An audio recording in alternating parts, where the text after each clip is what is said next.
ደስታ ዛሬ እንግዲህ በአዲስ ነገር መጥቷል። ዛሬ በአዲስ ነገር ሲመጣ ሩትዬ ሰሞኑን እንግዲህ እንደምታውቁት በጣም ከፍቷታል። ትናንትና በጣም ከባድ ነገር ነበረ።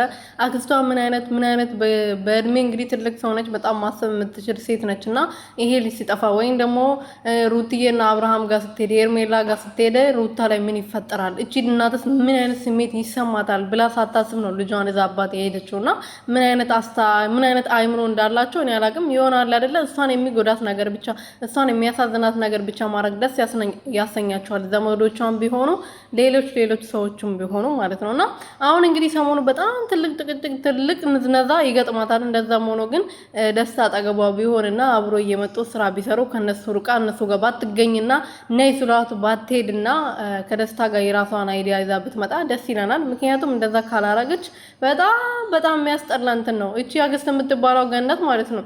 ቢያንስ እኮ እናት አይደለች እንዴ? ገና ስንት አመት ያልሞላው ጻ ልጅ ዝም ብላ ይዛ ትሄዳለች? አእምሮ የላትም እንዴ?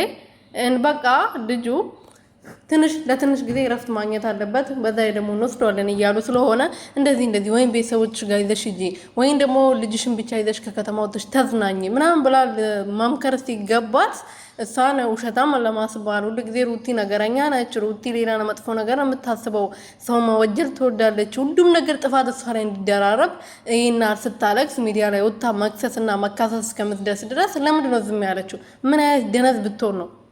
እና ምን ልላችሁ ፈልጌ ነው ባጭሩ ደስታ እንግዲህ ትናንትና እየዘፈነ መጥቶ ነበረ። ዛሬም ደግሞ በአዲስ ነገር እንጠብቀዋለን። ይገናኛሉ ብለን እናምናለን። ቢመጡ ደስ ይለናል። አንድ ላይ አይመስላችሁም?